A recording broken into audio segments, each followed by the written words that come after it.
Hi, my name's Josh, and I'm glad that you've chosen to join us right now as we are in the middle of our series, You in 5 Years. And the question that we're asking ourselves is, who are you going to be in 2027? Yes, 5 years down the line from today, who are you going to be? In half a decade, what is it that you hope to accomplish, or who do you hope to become? We spoke in part one about the importance of time and this idea of compounding interest, and the fact that we overestimate what we can do in the short term in bursts of energy, and we underestimate the value of the long term and what we can achieve over the long term.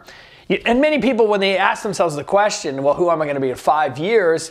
They typically look at it as some sort of mysterious or even some sort of dreamlike reality. The truth is that us in 5 years is a more exaggerated version of where we are right now, that the decisions and the choices that we make, again, compound over time, and eventually we are a more exaggerated version of ourselves. And so when we talk about this series, and what we're trying to hammer down on is this idea of being intentional in the way that we live. Especially the choices, the decisions, the habits that we put in place in our life, and intentionally beginning to frame these, or starting, as we're going to talk about today, starting new patterns or rhythms in our lives. Therefore, we got to be careful about what we let into our lives, or what we allow ourselves to be exposed to, because what we let into our lives eventually are the ways that we become set in. So, the questions of what are you letting into your life? What small decisions or small factors are you letting into your life, creep into your life, that eventually down the line might not prove to be the best possible decisions or lead to the best outcomes? For these things that we allow into our life will eventually determine what our life becomes, for our direction, the place that we're headed, the choices that we make, the decisions that we choose. Eventually, this direction that we choose to go will be the destination that we end up. And so we said last week, as we talked about in part two, that it's not just about where we're going. And so it's important for us to have a clear picture of where we're headed, to have a clear picture of what we're intentionally allowing into our life and where we want to go. It's not just about where we're going though, but who. That we need God and we need others in our life to help direct us and support us and give us the encouragement and the direction that we need to get where it is that we want to go. So today we're going to be talking about starting that journey, taking the first step, developing the habit, making the choice. I want you to take a minute and just think about your last weekday. The last day that you woke up during the week and you had to go to work, or maybe you stayed home and you navigated the kids. Just think about your last day, okay? You got out of bed, maybe you grabbed your phone, you scrolled through your local social media channel, the one that you enjoy the most, or you find funniest, or the one that you don't. You killed a bit of time. You eventually went and you had some form of breakfast, or you skipped breakfast, and if you go to work, then you drove to your workplace, or you settled into your little booth at home, or you had to navigate breakfast with the kids, but your day kept moving on, and maybe you drove to work, and when you drove to work, you met your coworkers there, or they were on a Zoom call, and you had to navigate all those relationships during the day. Maybe you went to your favorite lunch place, or maybe your lunch place right now is your kitchen, and so you made lunch, and maybe you had something that the same leftovers from the day before, you had the same lunch that you enjoy, or maybe you had something new and something fresh, and wow, that was a big change at lunch. And then after lunch, you went back to work, or you accomplished a few more tasks, and then it seemed to be dinner time again, and then dinner time came. Maybe you drove home, or you walked up the stairs out of your office. Maybe your kids came home. If you have kids, young kids, or in school, or teenagers, they came home. Even college students came home, and then you navigated the dinner hour together. You binged Netflix at night, or you did something else at night. You told yourself you're going to do the dishes finally, so just before bed, you did the dishes, you walked up the stairs, and then your day ends. And for many of us, this is kind of the summation of our life. As we wake up, we do the 3 meals or 2 meals, navigate some relationships, but it's a very similar rhythm to our lives. And much of our lives isn't a result of the conscious choices we make, but a result of daily habits. Over 40% of the actions that we take on a daily basis aren't results of decision-making, conscious decision-making, but habits that we've established over the years.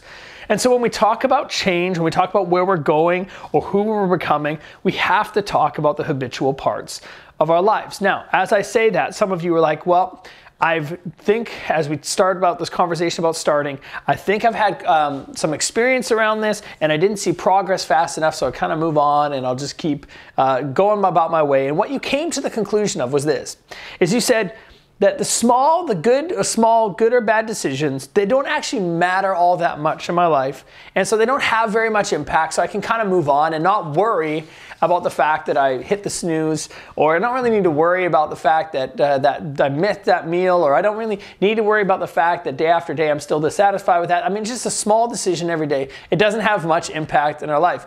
The truth of the matter is, though, our life is a sum total of the small decisions that we make on a daily basis. And the goals that we want to achieve in our life, they don't determine our success. What determines our success of achieving the goals that we've set out in our life, who we want to become in 5 years, who God desires for you to be in 5 years. What helps us achieve those are not the goals themselves, but the systems that we put in place. Systems determine our success.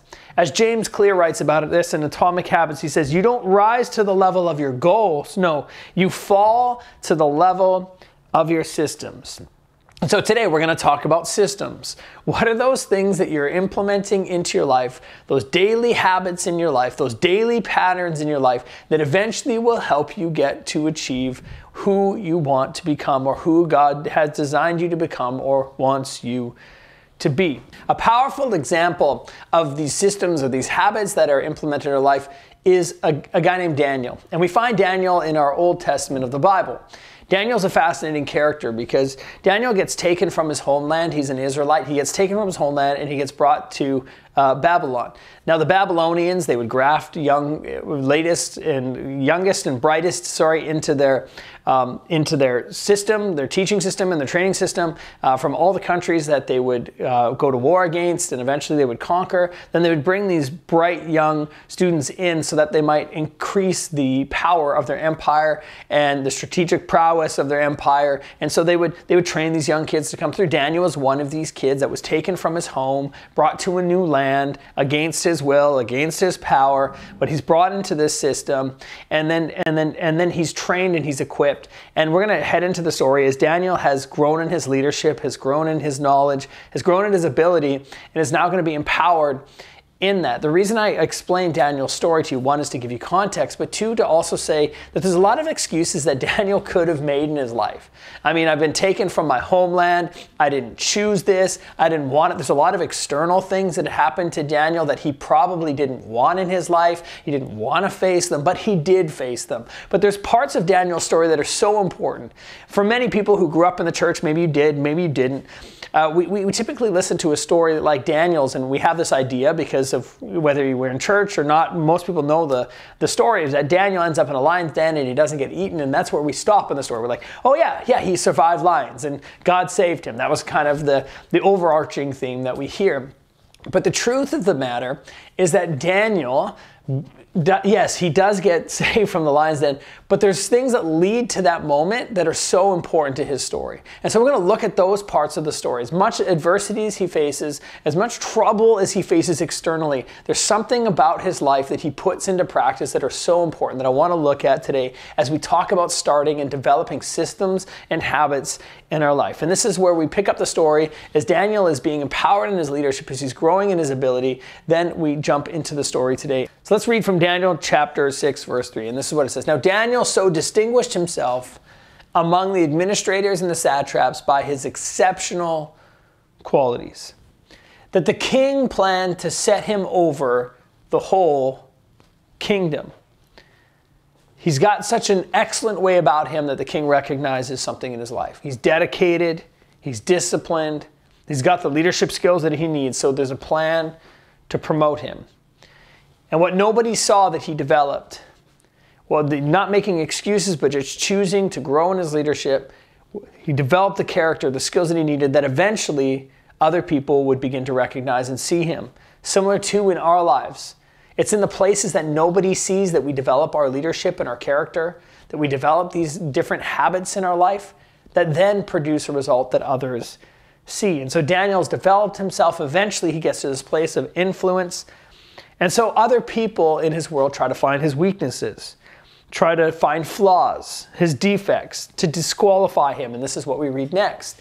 At this, as he's going to be promoted, the administrators and the satraps tried to find grounds for charges against Daniel. This is really fascinating. Look what it says next. In his conduct of government affairs. But they were unable to do so. They were unable to do so. They could find, this is just amazing, no corruption in him because he was trustworthy and neither corrupt nor, here's a big one, negligent. In other words, he had the skills needed to do the job. And so they go, well, then how do we take this guy down? And so they say, well, how can we get rid of Daniel from his position, from his promotion? We got it. He prays to his God 3 times a day. So what we're going to do is we're going to ask the king, we're going to get him to enforce a law where nobody can be worshipped except for the king for the next 30 days. So if Daniel goes to pray or goes to worship, we'll catch him and then he's not allowed. And so let's make sure that we get the king to approve this, and anyone that chooses to gets thrown into the lion's den. Okay? Lions will eat them. I mean, think about how nefarious this plan is, but they come up with it. They're so jealous about his success that they're willing to go to great lengths to kill him. But Daniel has a habit, he has a system that led to who he was, that gave him an inner strength, and this is what we read. Now, when Daniel learned that the decree had been published, it went through, so this decree that nobody could pray except the king for the next 30 days, went through. He went home to his upstairs room. Look what it says next. Where the windows opened towards Jerusalem, the direction that he would have prayed, 3 times a day. He got down on his knees. And I want you to lean into this next text because it's so important. Because typically when a crisis happens in our life or something terrible happens in our life, it's at that point we make change, or it's at that point that we implement a structure, it's at that point that we implement a habit. But look what it says here. It says, and prayed. So he got down on his knees, he prayed, giving thanks to his God, here's the big line, just as he had done before. In other words, that Daniel didn't wait until a crisis to implement a system that would have brought him inner strength, that would have made sure that he had a strong identity, that would have brought strength. It's like, no, he had the system in place already.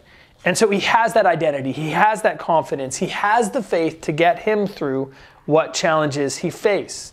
And so today I want you to understand this as we look at Daniel's story and even as we think about our own. And this is what I want us to understand is never underestimate how God can do something big through one small habit. Never underestimate how God can do something big in our life through one small habit. Because over time, as we talked about in this series, over time, those decisions we choose to make will have compounding effects. And if they're good decisions, if they're decisions that lead to us flourishing, and they're decisions that help us gain great character, eventually they will give us the strength to get even through the most challenging of situations. I have a friend of mine, and I want to share part of his story with you. I have a friend who had a really difficult time in his relationship, and so him and his partner separated. He was struggling with addiction and was even just away from his family for a period of time and didn't know if he would be able to reconcile things with his wife or his family.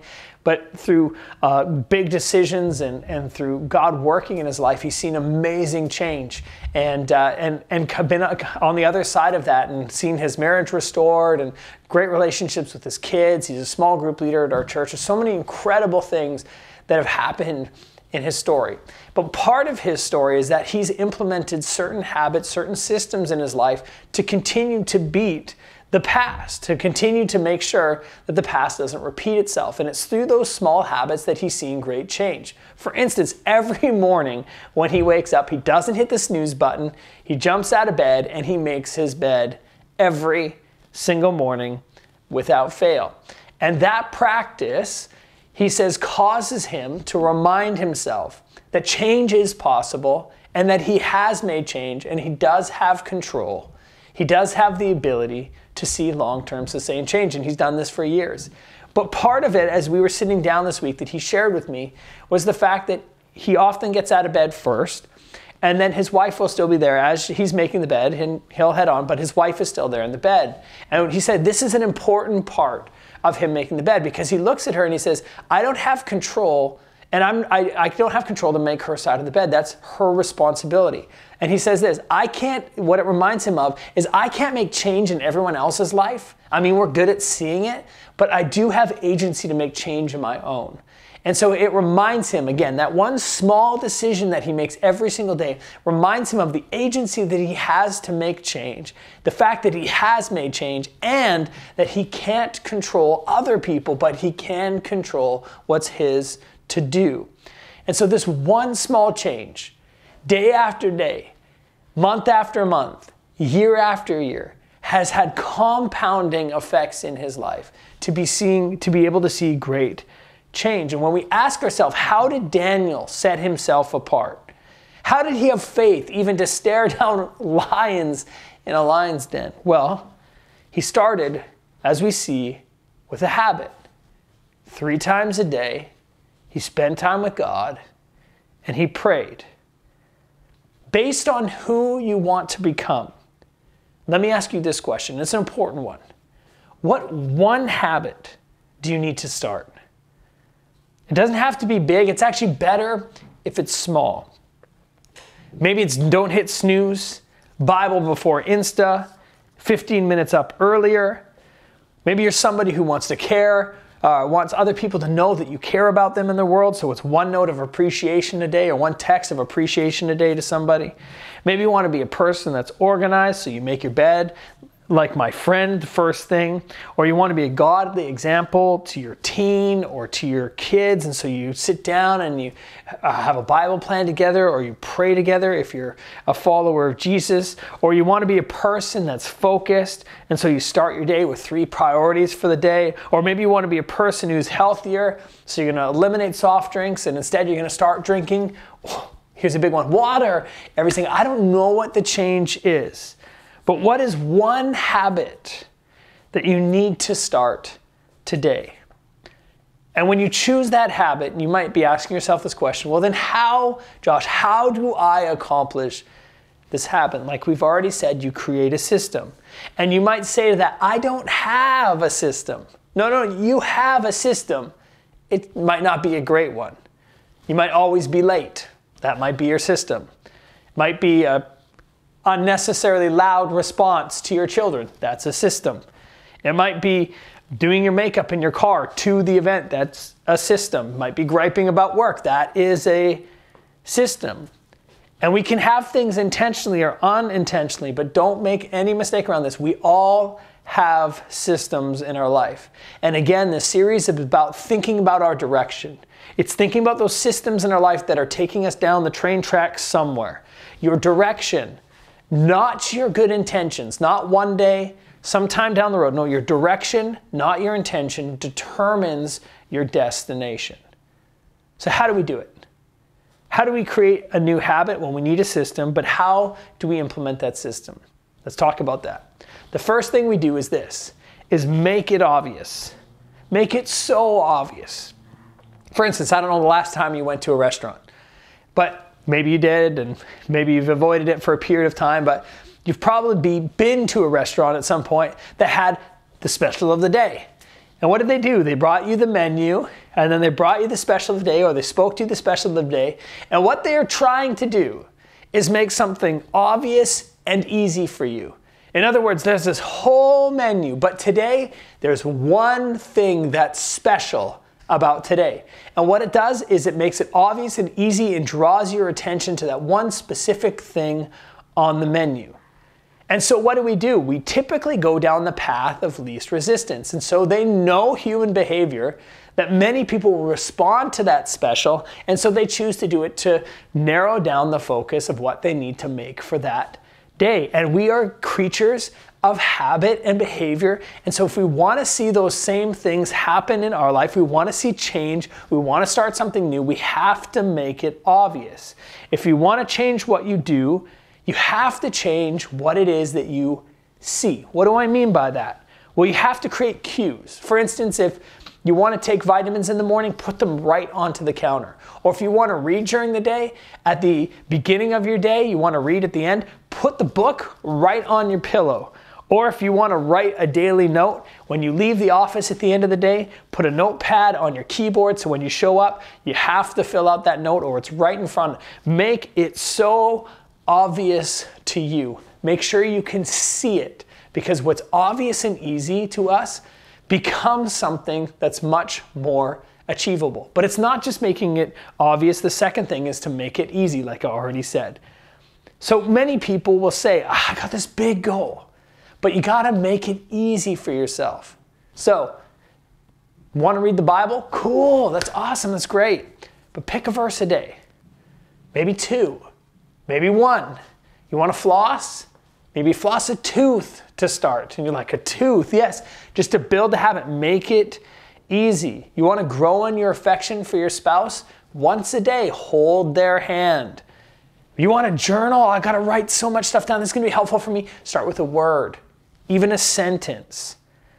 I want to do exercise. I got to do exercise. I got to get that 10K marker. I gotta build that mat. Okay, maybe start with 3 push-ups. Or maybe start with a 5-minute walk. Now it might sound too easy. It might seem too obvious, but when we make something obvious and we make something easy, it's much easier for us to see change. Many people think they lack the motivation to make change, but it's not that. I think that they lack the system to make change. I can't reach my goals. I don't know if you have a goal problem, but a system problem. Goals aren't useless. They're still important. You don't go, then I don't need a goal. I just need, no. Goals are important in that they show us the direction that we want to go. But goals are good for setting a direction. But systems are best for making progress. So today, if we're going to start, we must create a system. And to do that, we can fill in a few blanks. I will do blank after I blank. I will do blank after I blank. The first one being a cue. I will read after I wake up. I will write a note after I drink my coffee, or after or during my coffee. Name your cue and then your action. Like Daniel, 3 times a day, I'm going to pray. After I get up, I'm going to make the oatmeal. I'm going to read my Bible plan. After I get up, I'm going to remind myself of who I am for the day. I'm going to shower, dress, and then I'm going to go about my day. This is how we implement our system, is that we have a cue and an action. After I put my kids to bed, I'm going to do the push-ups. After I brush my teeth, I'm going to journal the sentence. After I journal the sentence, I'm going to hold hands and pray with my spouse, or I'm going to thank God for my day. And this is how we see great change. So never underestimate the power of one small decision. And when we think about it being too small or it's not significant enough, I want to remind you of another book in the Old Testament. And this is what the author of Zechariah writes. He says, "Do not despise small beginnings, for the Lord God rejoices to see the work begin." Maybe you're dissatisfied, you're discontented, you want something more. It's not just the goals, it's the systems we implement. And it's more than just what we're doing, but again, a question of who are we becoming? Who rather than what? So today, there's no better day to start. As you've determined what your destination is going to be, put it into practice, put it into place, and let's make it obvious, let's make it easy, and not despise what's small, because what's small can eventually compound into something big and make a huge change in our life. Let's pray. God, thank you so much that you're with us as we make change, and that you're a God who loves us and encourages us, especially during these times where change isn't easy. And God, I thank you for your wisdom. And I ask that you'd pour it out on those who are watching today across the screen, that you would encourage them, that God, you'd help them take their next step, that as they're wanting to change direction or wanting to move a different way, that God, you would encourage them and you would inspire them to do so. God, thank you so much for all that you're doing in our life. I thank you, God, for the work that you've done, and I ask for those who are wanting to start today that, God, you'd give them the strength, the wisdom, and, God, the encouragement they need for the journey ahead. Thank you. Amen.